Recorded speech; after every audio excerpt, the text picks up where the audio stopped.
going. It's a beautiful day here in Eastern Oregon. It's a little muggy out, but at the moment it's overcast and beautiful. And I've got a quartet of gorgeous plants to share with you. But today's project started with Aaron getting the lawn tractor out, and I think we just shared a look at what he did, but he took after all those big tall weeds that were right by our tomato plants on the new property. I showed you guys the other day, we went out there and we weeded in between the corn and the tomatoes because we did not leave the aisles wide enough to get the lawn tractor in there. And so I either knew like I just have to let him go and encroach on our plants, or I need to get in there and just get it done by hand, and it looked so much better.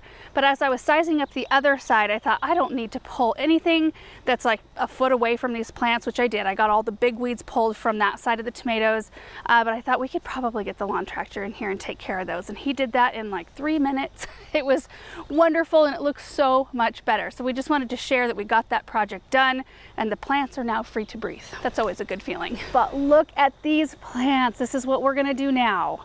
We're gonna go out, we're gonna put these all in the same location because I think that they are such an interesting blend of color and texture when they're near one another. So we have the silver lining Artemisia right here, which you can use as a perennial in the garden. I think it's like zone 4 through 9. Yeah, zone 4 through 9, 12 to 16 inches tall. It can spread up to 3 feet, but you can also use this in containers as a spiller because it stays lower and it wants to spread, and it adds just that beautiful glow. And then we've got the Rock and Grow. This is the Coral Jade sedum right here, which is one of my faves because I love the color of the leaves. That sagey green, it's very soft. The whole color palette here. And then you get the tighter buds here are more of that like smoky, almost like a brown color. And then as they start to open, you see the deeper kind of pink, and then they turn to a coral. It just has a very moody sort of vibe to me. Now these grow 16 to 18 inches tall, out about 30 inches, zone at 3 through 9. And you guys know sedums are just tough as nails in like hot conditions, crummy soil. They're just great. And then we've got the Dark Star 9 bark, which was just recently sent to us. This one grows about 5 feet tall by 4 feet wide, zone 4 through 8, I think. Let me look. Yep, 4 through 8. And this variety is supposed to have really good branching. I don't have any personal experience growing this one yet, but I think that this color, especially with that silver, oh my word, it's so pretty. And then we've got the Spring Grove Arborvitae, which this one, you can use it for a screen, but you have to have kind of a good size space for it because it gets, well, can't get the tag open, 15 feet wide, I think. Yeah, 12 to 15 feet wide, 25 to 30 feet tall, zone 5 through 8. I like the smell of arbs. I like this one. I mean, we've got the North Poles right here, which are doing really well, but that's like more of a narrow version. 3 to 5 feet wide is the max on that one. This one you need to, plan for more space. It's got more of an open kind of growth habit. Really have had great luck with these. We have several, I think maybe 4 of them out in the South Garden already, and they're doing so well. I thought we should probably put some more out there. So that is the order of the day, getting all of these in the ground out in the South Garden. But my view right now is so pretty. Look at this space, you guys.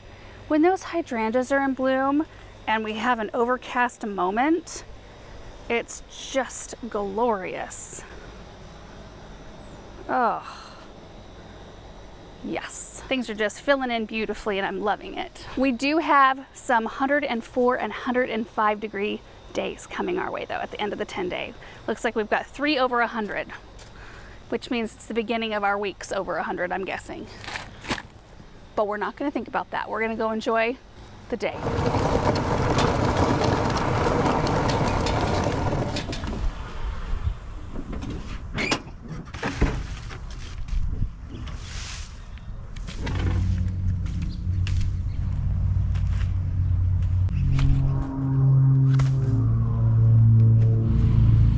Well, this project has already snowballed, but it's going to be so beautiful. I mean, oh my gosh, look at all of these plants together right here. I went and grabbed a couple more just because I wanted to kind of complete it in a way. So our Spring Grove Arborvitae are definitely going to be the tallest. Like this is the anchor piece of this section right here. So again, like 25 feet tall, 12 to 15 feet wide, which means I might bump it back just a little bit or bump the plants forward a bit. It will take it some time to get there though. I decided to grab a second one and mirror it so that on either side of the grass pathway, even though all the perennials and shrubs and things will be different, we'll have those two pieces that match, which will bring a little bit of formality to this space. I put the 3 9-barks, which is our second story plant, like the one that's the second biggest, 5 feet tall, kind of I need to space all of these a little bit better because I've got these spaced a certain distance. I want that one over there to be spaced probably a little bit further that way. And then for some intense light in this area, I brought this Japanese, what is it called? Japanese silvergrass. Grows 6 feet tall by 5 feet wide. This is like the one we have up in our front flower bed. It's kind of shrouded by hollyhocks at the moment. That next to this, oh, it's gonna be so great. And that kind of counts as a yellow. So when we're doing a new area in the landscape, we look for the 4 colors, red, blue, yellow, and green. We've got everything right here. So we've got the green with the arborvitae and the sugar shack button bush, which grows about 3 to 4 feet tall and wide. So that's our next step down from the 9-barks.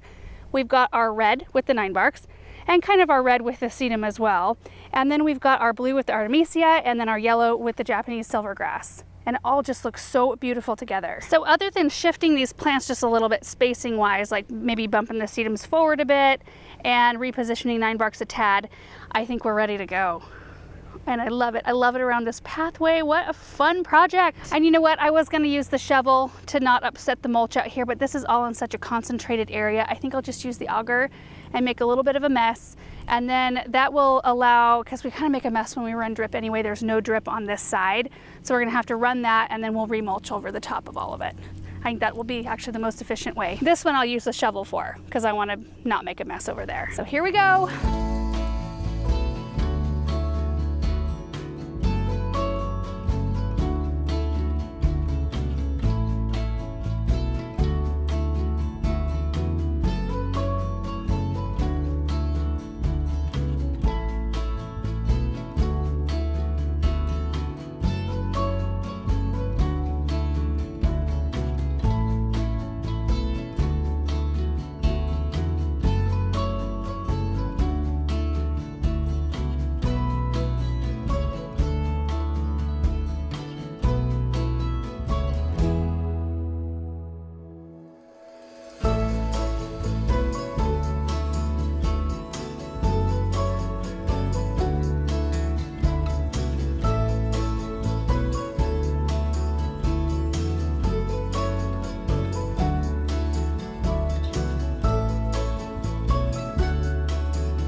You guys, getting these plants in the ground makes me so excited for this area. I just want to keep on going. Look at how beautiful that spot is. I mean, given the fact that there wasn't anything there just a minute ago, this is going to be so, so pretty. So I ended up swinging the 9-bark that I had over here. I put it in this area instead. I mean, it looks really pretty just to kind of have all 3 of them close by. But what I was thinking as I was starting to dig the hole over here is that I do have an opportunity about where it was at to put something else large. So either another evergreen or a small ornamental tree or something like that. I didn't want to have to move that shrub knowing that that's probably what I'm going to do here. I'm just excited about the layering here and all the colors and the textures. I did run into a drip line when I was digging this hole right here. I had to actually go get a coupler because I cut the line in half. I didn't run into it in any other area I was digging in, so I have no idea where the drip line starts or where it ends. I'm hoping Paul remembers. But either way, we'll get the drip run to this whole area and then we'll remulch the whole spot. I think that was much easier to do. It is pretty hard pan here though, so you'll notice if I get in here close that I did leave the root balls sort of high because I know that we're going to be mulching as well, and because the water tends to just like the soil tends to hang on to the water in this area, I think having the root ball high is going to benefit the plants. And then swinging over this way, you can see the matching Arborvitae. And we'll just, you know, continue to develop this flower bed here to where in the end, you won't really see these rock pathways. And that's kind of the goal. I mean, they are beautiful right now, which is amazing, but I want them to be kind of little secret avenues through the flower garden. Those rock pathways though, boy, they add a tremendous amount. I was noticing though, that our layering over here and color looks so good. That's the back and black sedum, and then we've got a purple Veronica, Niagara Falls panicum. These are all Arctic fire dogwoods, so bright red stems in the winter. That firefly peach sky yarrow. The pollinators are just going crazy over here. I don't know if you guys can see all that movement, all the activity. It's not just honeybees. I mean, there's all kinds of things over here.